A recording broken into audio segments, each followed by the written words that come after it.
और भारतीय जनता पार्टी के लोकप्रिय प्रत्याशी शिवम प्रकाश पांडे बजरंगी जी और उपस्थित भाइयों बहनों, आज मुझे आप सबके बीच में इसौली विधानसभा सीट पर भारतीय जनता पार्टी के प्रत्याशी के समर्थन में अपील करने के लिए आने का अवसर प्राप्त हुआ है। मैं सबसे पहले इस धरती को नमन करता हूं, क्योंकि धरती का संबंध आज से नहीं, त्रेता युग के रामायण काल की स्मृति को ये मान्यता है। भगवान राम के पुत्र महाराज कुश के नाम पर इस नगरी को बसाया गया था और ये भी मान्यता है कि बजरंगबली ने कालनेमी का वध यहीं पर किया था और हमारा प्रत्याशी भी बजरंगी ही है। भाइयों बहनों, स्वतंत्रता संग्राम के आंदोलन में भी सुल्तानपुर का बहुत बड़ा योगदान था। भारत की स्वाधीनता के लिए, भारत की आन मान और शान की रक्षा करने के लिए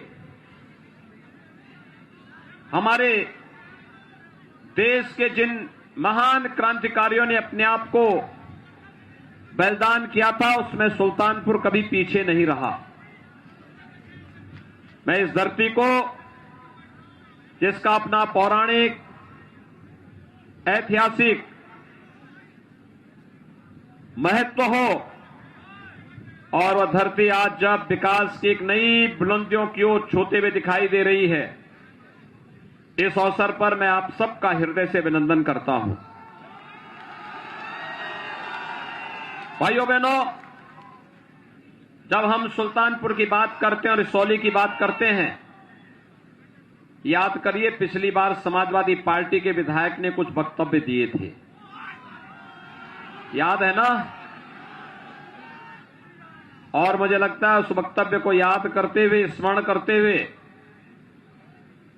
वोट की चोट से सपा, बसपा और कांग्रेस को इतना तरसा दीजिए कि आने वाले समय में इनकी हिम्मत न हो कि आपके बीच आ सके।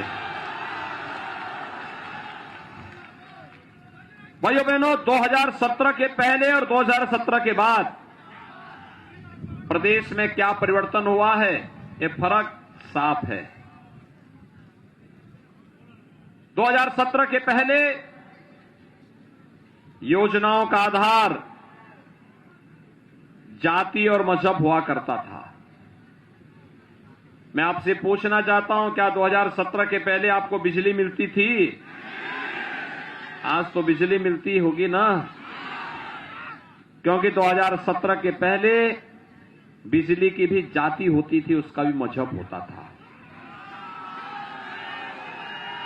होता था कि नहीं होता था? यानी ईद और मुहर्रम रहेगी तो बिजली आएगी और होली और दीपावली में गायब हो जाएगी। ये होता था कि नहीं होता था? 2017 के बाद लगातार बिजली मिली है। पिछली बार इसौली चूका था। और भाइयों बहनों, अति आत्मविश्वास में रहने की आवश्यकता नहीं। पिछली बार चूका था तो खामियाजा किस रूप में भुगतना पड़ा था, देखा नहीं? जो व्यक्ति विधायक चुना गया था क्या क्या गाली देता था, सुना होगा ना, क्या क्या गाली दे रहा था। अब इन समाजवादियों को यही इनका संस्कार है और थूक करके चाटने का ही इनकी आदत है। गाली भी देता था और उसके बाद नाक भी रगड़ता था। और मैं इसीलिए आपसे कहने के लिए आया हूं, पिछली बार चूके थे, इस बार चूकना मत। तैयार है ना? बजरंगी को जिता के भेजेंगे भारी वोटों से। दोनों हाथ मिला करके मेरे साथ बोलेंगे, जहां तक आवाज जा रही है दोनों हाथ पकड़ करके बोलेंगे भारत माता की, भारत माता की, भारत माता की। सुल्तानपुर से जुड़ी रोजाना वीडियो देखने के लिए अपना सुल्तानपुर चैनल को सब्सक्राइब करें। अगर आप यह वीडियो हमारे फेसबुक पेज पर देख रहे हैं तो पेज को लाइक कीजिए, फॉलो कीजिए। अगर आप यह वीडियो हमारे यूट्यूब चैनल पर देख रहे हैं तो चैनल को सब्सक्राइब कीजिए। अगर आपका हमारे लिए कोई सुझाव हो तो हमें नीचे कमेंट बॉक्स में कमेंट करके बताइए। धन्यवाद।